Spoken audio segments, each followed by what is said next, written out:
Okay, this week on the 17 Media Podcast, really excited to announce our first current player, Brendan Frei. Welcome.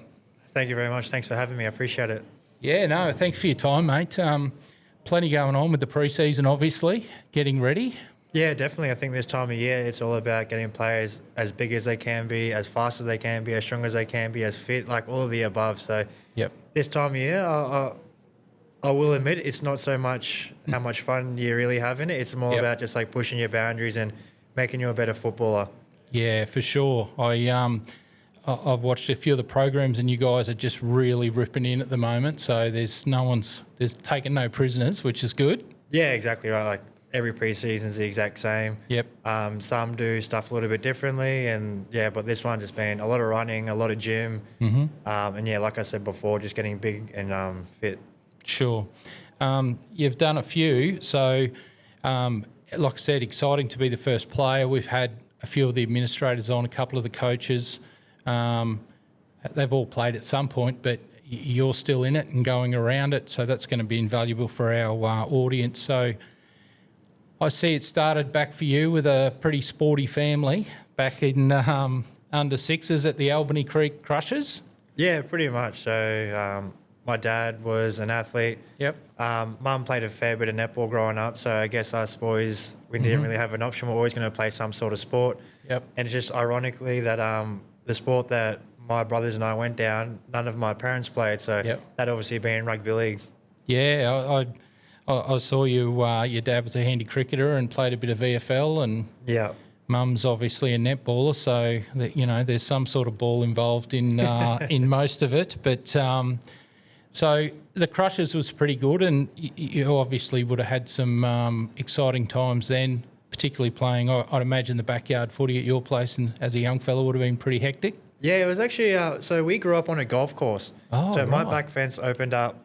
Yeah, onto the golf course. So every afternoon, my brothers and I would play a game of footy, and the fairway was our field, and the rough was our sidelines. And we used to dictate our try lines off trees. Yep. So every afternoon, if we weren't playing golf, we had a golf buggy. So if we weren't on Dad's golf buggy, the other two brothers then had to go and play footy against each other, pretty much. So that was our life every afternoon growing up after school.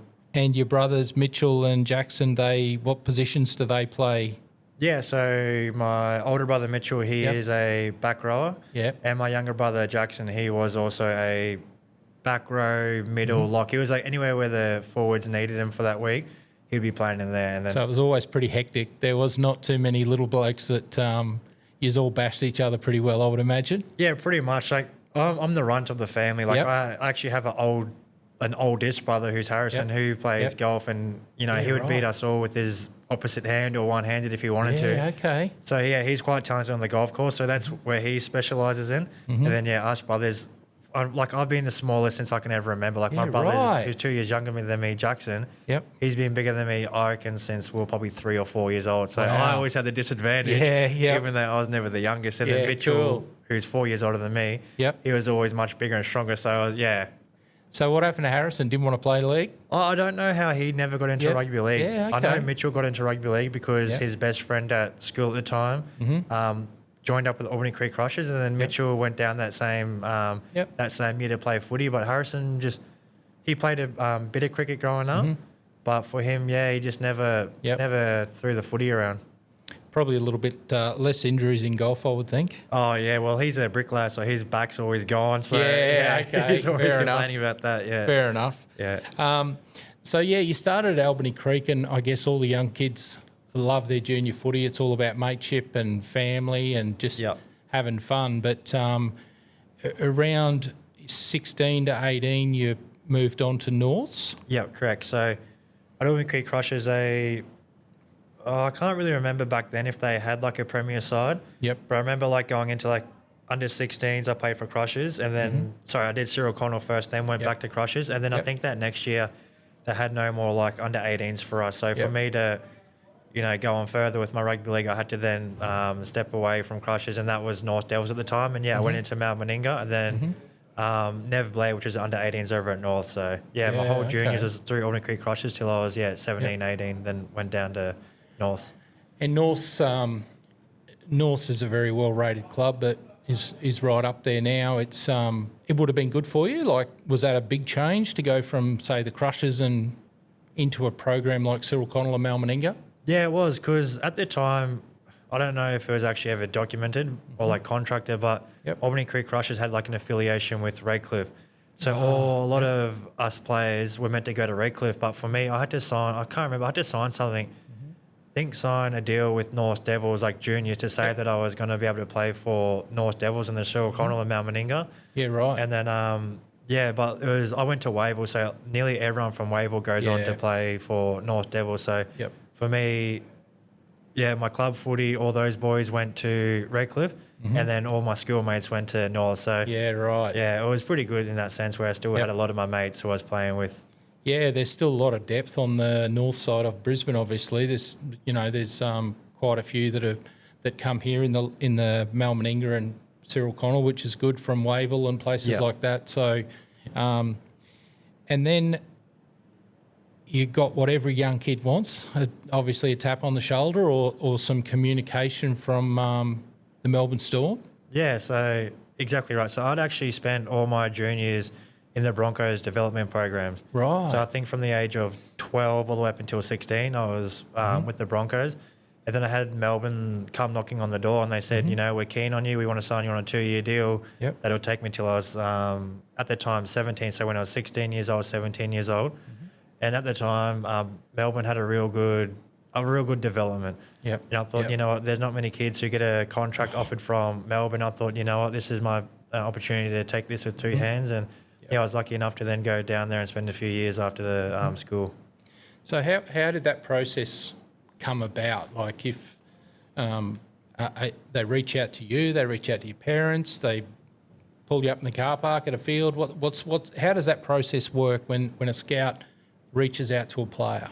Well, it's probably a bit of a different one for me, because my older brother Mitchell, who was at the Broncos, and they had a recruitment officer called Paul Bunn who left the Broncos. I don't know if he got me to Broncos back in the day. I can't really remember.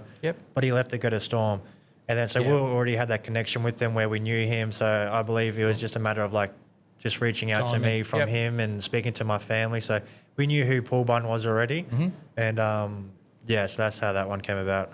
He's kicked his toe on a few stars, old Bunny. Yeah, he's had some good players. Yeah, he has. He can certainly pick one out. And at the time when that happened, did you have a manager, or were you just represented by your parents or yourself? Yeah, well, that's actually a good point, because I remember reaching out to Paul Bunn, because he was almost, I wouldn't say a mentor to us, but whenever we had footy questions, we could talk to him because of that connection that we had. I remember I got approached by a player manager after my very first Cyril Connell game, and then I spoke to Bunny and I said, what do I do? Like, I've had a manager wanting to sign me, and he goes, honestly, at your age, you don't have to worry about a manager. The footy will do the talking. You don't have to worry about dollar bills. If a team wants to sign you, they're going to sign you. And then, funny enough, I think it was only a few weeks later, he came knocking on the door saying, we want to sign you. Yeah, right. So you don't necessarily need a manager to make it happen. No, I mean, they play a role in our game, no doubt. But I find a lot of the younger kids that we've spoken to, well, they're, younger kids, they're almost grown men now. They're all obsessed with getting a manager. Yeah, well, I think managers, I have nothing against managers. No, I've neither always do I. had good relationships, but I think there even might be a rule now that limits you from signing with a manager from a certain age. I could be wrong on that, but last time I heard about it, that's what it was. I don't know if it's 15 or 16 or 18 or something like that. Yeah, right. But I really don't believe you need to play a manager from as early as you can be. You're at that age, you're playing school footy, playing club footy. There's scouts at those games watching your games. So if you're a good enough player, you're going to get signed, you're going to get approached. A manager's not going to come knocking on, let's say, the Broncos' door and go, I've got this 15-year-old who you want to sign. He's going to be good. So I think the scouts at that age, there's scouts designated for that age group to get signed. So at that age, it's literally just about letting your footy do the talk. And I think that's an important point. Like, we're certainly not against player managers. This podcast is all about trying to flesh out the journeys of different people and work out, how it happens. So did you play Met East? I played for Met North. Met North, sorry. North, yeah. I'm on the south side, so Met East. You're right. So you played for Met North, obviously, through Wavell. Yep, correct. And how did school footy go with your club stuff? Like, was it a pretty hectic? I know now that there's a lot of school footy and there's a lot of club footy, so the guys are working pretty hard. Yeah, well, growing up, it was normal for us. Like, we would play school footy on a Wednesday afternoon after school, and then would then play club footy either on a Friday or a Sunday back then. Right. And, these days you ask me to play 2 games in 3 days, I'd tell you off your head there's no chance of doing that. But back then, it was just obviously, I still do it for the love. But I mean, now, back then, it's all you really wanted to do. Like, you just wanted to play footy. You couldn't care who and how many more games the merrier. Yeah, no doubt. And looking back at some of those, schoolboy carnivals, you play, I was 17 in year 12. You go to Met North and you play 4 consecutive games, 4 consecutive days. Yep. So you can only imagine how your body would feel nowadays if you played 4 games in 4 days. Your body probably couldn't do it. So. And no doubt every other day when you had an afternoon off, the Frei Cup was going on over at the golf club. So you've obviously got yourself a contract. You parachute into the Storm. Yep. As a 17-year-old.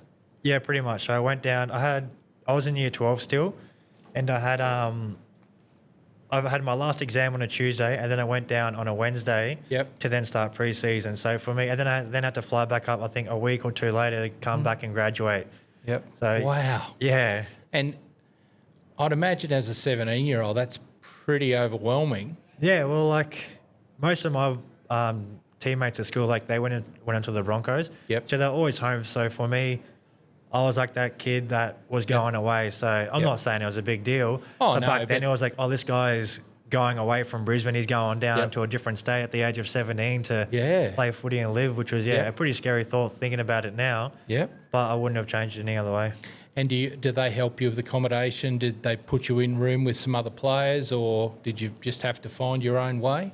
Yeah, so luckily enough for me, the Storm, they had a host family. So I was their guinea pig. I was their first ever one. Yeah. Okay. I don't know how it came about between those two, the club and the family I stayed with, but their surname's Wade, and they looked after a lot of players after me, like Scott Drinkwater, awesome. Tino, Fa'asua, Moali. There's a heap now that they've done. They've gone through into the NRL. So awesome. Yeah.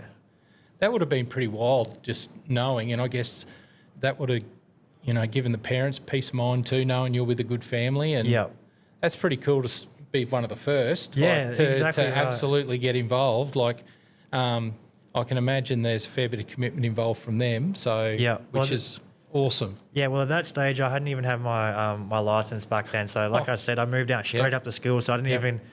I could have had my license a couple of months before that, but I was pretty slack with it. So I went down there and they did a ton of driving around. Right. They put dinner on the table every night for me. There's cupboards is always stacked with food. They did a lot of my washing. So honestly, it was like home away from home for me. They did a great job, and they still do a great job looking after players. What special people. That's pretty awesome, isn't it? I mean, to do that, they're obviously big fans. Yeah, they are. So they have a son. They've been supporters since day dot.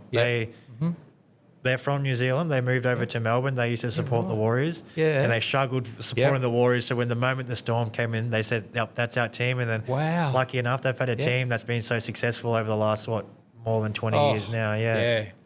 And, just a powerhouse. So, So 2 years at the Storm, under 20s? Yeah. So I did. Yeah, so I went down for 20s, but I played SG ball my first year because I was eligible for that. Yep. And then the second year, I spent as a 19-year-old with the Storm again. And do you integrate into, I imagine you probably do some opposed sessions for the NRL squad. Do you integrate with them a little bit? Yeah, so captain's run, during the preseason when they were short on numbers and they had players out for representative games, would go up and, do a day with them or train with them. Yep. But then during the season, the captain's run, when they did want to do an opposed against a team, that was always us. So it wasn't every week, but it was, probably fair bit would go up and do an opposed session against them. And at that stage, the Storm are still dominant. Yeah. But even back then, you're going holy shit, I'm this 18-year-old training against arguably the best team. That's And I would imagine so back then.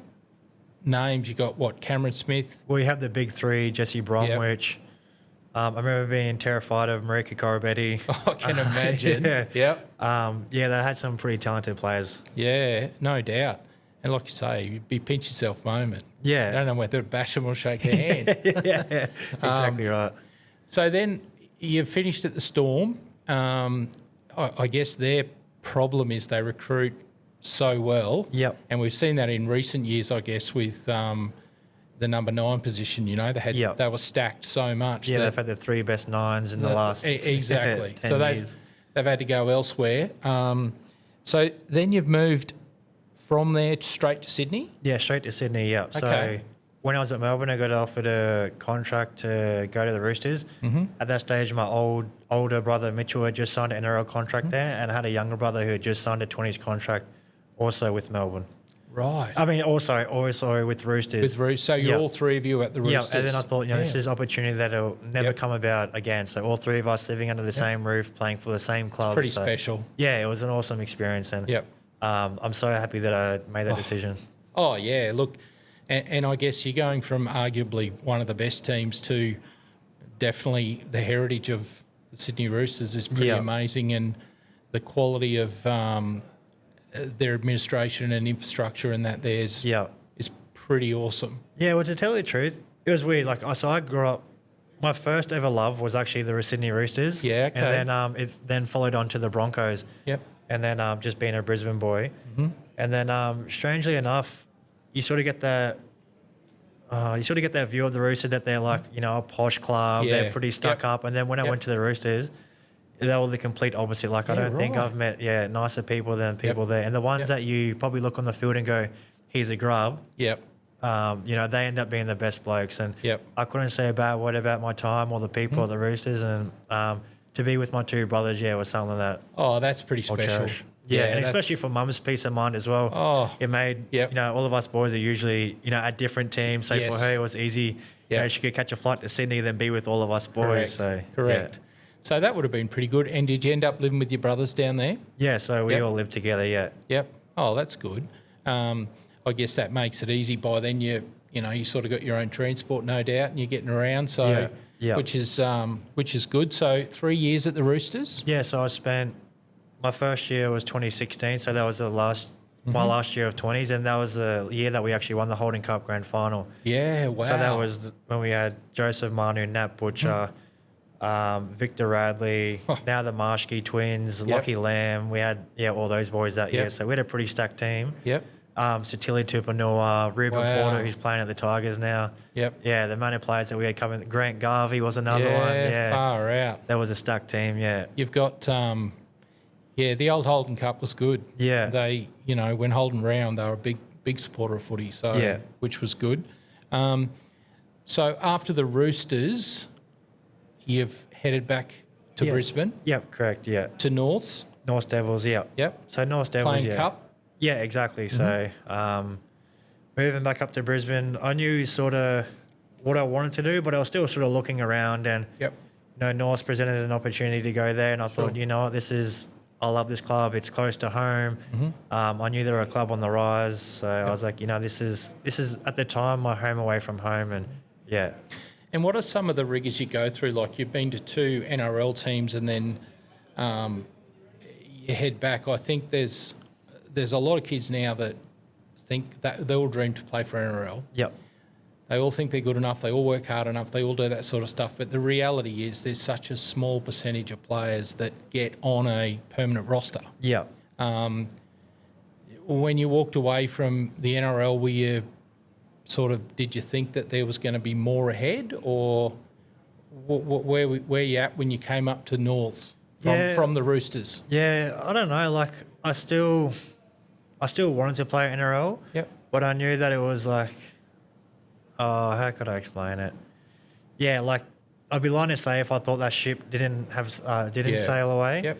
But at the same time, I was still like, I had a lot of hope, and I thought, I can get back into being in the NRL squad and all that sort of stuff. I knew at the end of the day, it only takes like one good season or even half a season to get noticed. So I think for me, my mindset was just come back here, play the best footy I can, and then hopefully go on to get back into the NRL. Yeah, and I think that is that's an awesome story. Like, most people would have potentially pulled the pin at that point and said, you know, that's not for me. But a couple of years at Norths and part of a really successful squad. Yep. And then you've played a few games. I saw there that you got a hat trick of tries in one game. That'd be pretty special for a back rower. Yeah, well, it was. You know, as a back rower, you do score tries, but to score a hat trick it's like, you know, something you'd see from a winger or a centre. For sure. And ironically, that same off season, I was actually meant to go to Redcliffe, and then not meant to go to Redcliffe, but I was in talks with Redcliffe, and then Redcliffe, I forgot who the player was now, but they'd signed a player, and they told me, nah, like pretty much we don't want you anymore. So they went to North, and then to score a hat trick. So then you played Redcliffe, and to get a hat trick against them, there's a bit of like I didn't go out thinking like I'm gonna play the best game I can ever play or score a hat trick. But how do you like those apples? In a way, yes. Oh, I love it. I love it. And you know, it's a good thing because your resilience has paid off, and next minute the Cowboys come knocking. Yeah, well, what I'd spent 1 year with North, and then the next year was then COVID. Yeah, and then I came back and did the preseason with the Broncos.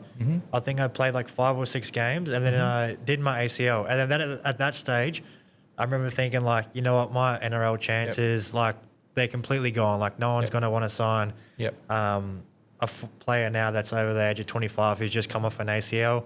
Lucky enough for me, I came back at the start of my first return was round 1 that next year. And then, I was lucky enough to string a few games together. And then I had, the Cowboys talking to my manager. And he pretty much, I honestly, I couldn't believe it. I thought like I was in a dream, to get back in the NRL.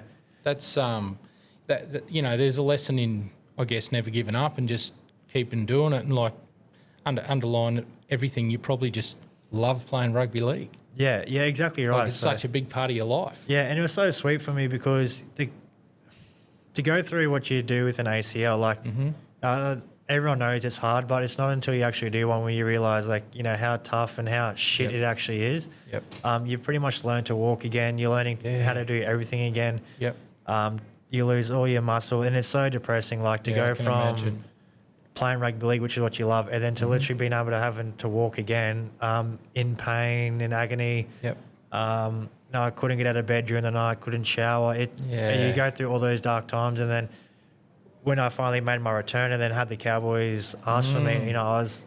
you'd be over the world. The journey. It was crazy to think that. Because there'd be some dark days, I would imagine, like you say, you're sitting back watching everyone else, all your teammates play and succeed, and you're just sitting there with this injury, and, it'd be tough. Yeah, exactly. Like, you obviously are still a part of the team. But then you are to the side. You are doing gym. Mainly by yourself, and then then you learn to run. You're doing that all by yourself. While I'm watching them train, I'm running on the side, and it definitely is. I wouldn't say for me it was depression or depressing. But there was definitely days where I thought, what's the point? Like this sucks. I hate my life. Doing the same thing over and over and over and over again for like months on end before you can actually start running. So and I can imagine that it's pretty tough. And like I say, I've spoken to a couple of physio guys, and they say the difference between professional athletes and non-professional athletes is the way they take their rehab. So you've got to be full on doing it exactly the way they want. Well, that's exactly right. And for us cup players, we have to have a job. So with that, I had to take 3 months off work. So I was, pretty much off my leg, on my ass, on my bed for 3 months straight because I had both meniscus done as well. So they're like your shock absorbers in your knee, so you can't put any weight through it. So, I went 3 months off work, and then you go back into work. You're trying to juggle work and rehab and footy, and it's just it is honestly one of the most toughest lives. Well, that's no good, but it must have just tasted so good when you got back fit. Cowboys come knocking, and then you're up in North Queensland. Yeah, and it happened so quickly. Like I'd caught up with the Cowboys recruitment officer, and then within a week later, I had a phone call on a Friday and it said, yeah, prepare yourself. You're going to be moving up in the next week. So I was like, holy, yeah. I'm packing house. I was at work that day. So that was on a Friday. I had to go tell my boss. I was like, look, this is just what's happened. Yep. I'd love to be able to give you 2 weeks notice. Yep. If I had have known, I would have told you prior. And luckily, the boss that I had at the time, he was awesome with me and my footy and my injuries. And he always used to say, like, you know, why would I ever hold back on a kid for chasing his dream? So to hear him say that, you know, it made me... 100%. Yeah, it made me feel so much better about my decision. I was always going to say yes regardless. Oh, I got fired on the spot. I get it. So, yeah, that's like... And then you played up there for...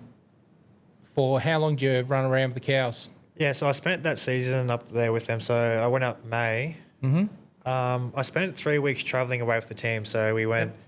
I think down to Penrith was our first game, then Titans, and then I forgot the third game. So I spent travelling with them, and then I went to go play my first game in a month, tore my hamstring straight away in that game, which was ironically against the North Devils. So the team that I had just left, I was playing for Northern Pride at the time, and then the return game was against the Devils, tore my hamstring. I then spent 3 weeks rehabbing it, and then in the last week of my rehab, I then tore it again.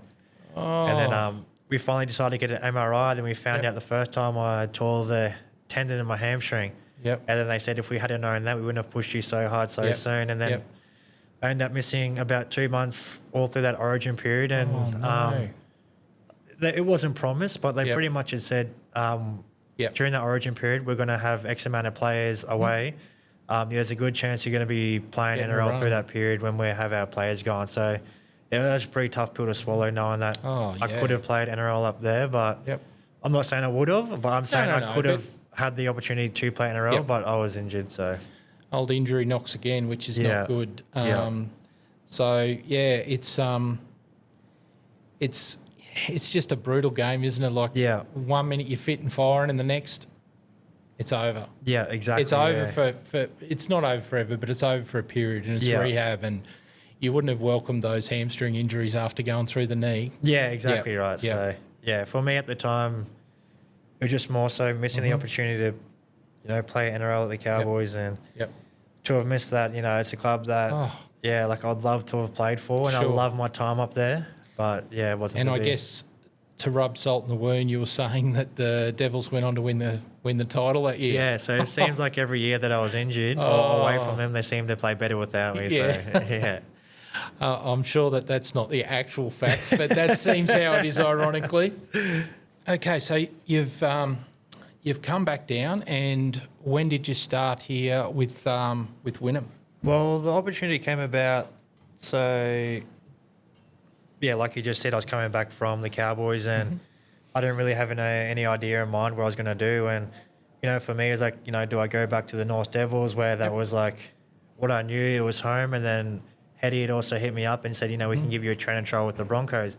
To be completely honest with you, like at the time, it was sort of like there was one option didn't outweigh the other. And then I thought, you know what, how often will I get an opportunity to do another training trial? And for me, it was like, I can do it. I can make the most of it. I can try get a contract. Sure. Again, it was one of those things where I hope to get a contract from it, but, you know, the reality of it is it doesn't happen too often. So I chose to go to Wynnum with their training trial, and then lucky enough, I ended up getting a contract through the Broncos that year. So that's how the offer from Wynnum came about. So So that was what, last year? 2023. And then so you played 23, 24, and obviously now we're into 25. And you know, the squad's had a pretty good pre-season, I think. Yeah, definitely. You know, I think these boys, we did a 1.2 time trial at the start of the year, the first session back, and I don't think I've seen a fitter squad ever, like whether it's NRL or even at Queensland Cup. So, you know, everyone's strengths numbers are still improving. Everyone's fitness is getting better. So, that's good. Yeah, I think this group's going to be real special. Yeah, I'm looking forward to seeing how the season goes. I know that obviously there's great support network around you guys as the players, but the fans here in Wynnum, they're diehard. They just love the place. And a good, you know, if the cup squad's going well, then footy's great on the Bayside. So exactly right. it's going to be exciting times ahead. What would you say to a young version of yourself, 17, 18 now, we're sort of heading back 10 years. Yep.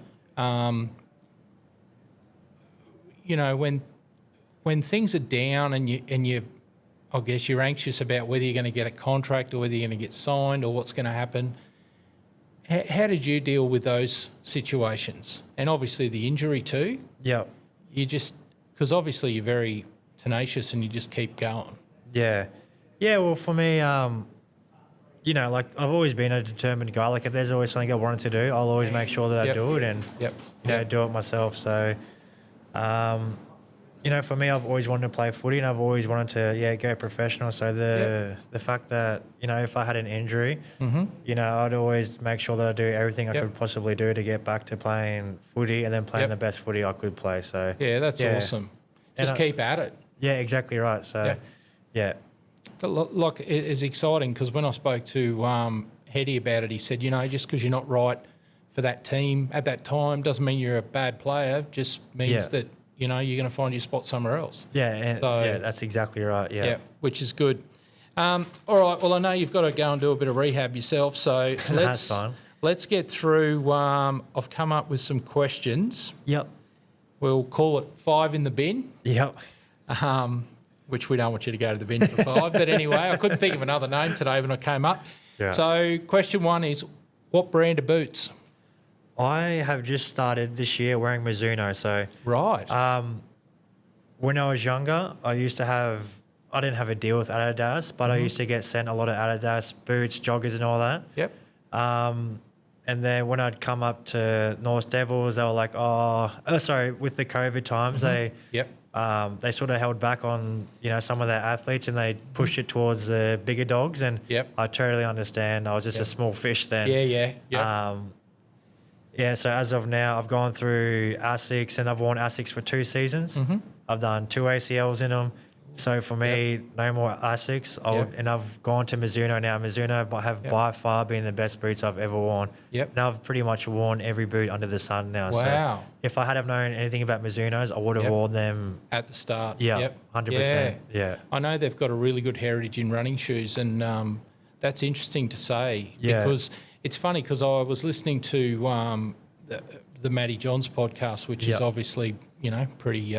A little bit bigger than the 17 Media podcast, but anyway, we're getting there. Not much. And there was a lot of talk, and he talked to Craig Johnson, who was ex Socceroo and had a lot to do with the Predator boot when it came out, and he was saying a lot of ACLs and a lot of injuries on the ASICs front. Yeah, well, I don't know the science behind it, and I know a lot of players. A lot of coaches, a lot of physios swear by ASICs. And I feel like they are a very comfortable boot and shoe. But for me, I've done 2 ACLs in them. I'd be the dumbest person in the world to then go out, wear ASICs for a 3rd season and do an ACL. I knew I wouldn't ever forgive myself if I did that. No. So I was always looking for a good boot. And wearing the Mizunos, I'd only ever heard good things about them. And the thing is, like, not many people, if any people, wear them. Yes, I know. They're probably very small. I mean, ASICS has just got a huge market share in footy boots these days. Definitely. Massive. So you see the odd ones. Yeah, well, that's good to know. So hopefully, some of the young fellas can reach out and have a try on the Mizunos. Yeah, I couldn't say a bad word about them. They're durable, they're light, they feel strong. Some boots, they feel flimsy. I have a wider foot. Right. And they fit my wider foot, really well. Yeah, awesome. Well, that's great news. Number 2, Rugby League Idol. You may have played against a few of these or with a few of these. Well, when I was real young, don't ask me how and why, but like I said, my first ever love was the Roosters. So it used to be Minicello, and then my older brother Mitchell, who signed with the Broncos, and then I became a Broncos diehard. And at that time it was Darren Lockyer. So it then changed to Darren Lockyer growing up all through my teens. And then once I sort of started playing football a lot more serious, it started to go to like players that I could revolve my game around. So I was a massive fan of like Ryan Hoffman. I thought at the time he was the best back row in the comp. I loved his line running, his toughness. That was a player that I always tried to mold my game around. So awesome. The older I got, the wiser I got, and then I started looking at people in my position. So, yeah, Ryan Hoffman in the end, but started off with Minicello and Darren Lockyer. So if I'm going to watch them, I'll watch someone I can learn something from. Yeah, exactly right. That's good. That's good. Toughest game you've ever played in? Is there one that stands out? I mean, they're all pretty tough at this level. Yeah, I think the toughest game I've ever had to play was probably the 2016 Holden Cup Grand Final. So that was against Penrith. They didn't have Nathan Cleary back then, but they still had a lot of good players coming through. I think the score at halftime was 28-6 to them. Wow. So it was the largest comeback in Holden Cup against arguably the best team on the biggest stage. So as you can imagine what goes through your head, 28-6 at halftime. And, you know, I feel like every single player would have had their heads down or think this is up. But, yeah, lucky. I wouldn't say lucky enough because it's not based on luck. No, but that must have been some halftime speech from the senior leadership group and the coach. Yeah, well, Tony Barnes, he started off very, very honest. Like he wasn't aggressive. He was sort of passive, and then it just sort of went up and up and up, and then it was F-bombs. It was every single word you can imagine that would get beeped out was thrown. So it in was that just speech. a constant beep. Yeah. You'd want to get out of there and back on the field. Yeah, exactly right. So, but to get to the end of that and win it, what a feeling. Oh, that was arguably one of the best feelings that I've experienced in my rugby league career. Yeah. Oh, that's so good. That's so good. Yeah. I was going to say number 4 is what's the one thing that the fans don't really know about, but I think we've probably covered that off with your detail about your injury and all the effort that you go to get fit and get back on the field, unless you've got another there, what they don't see.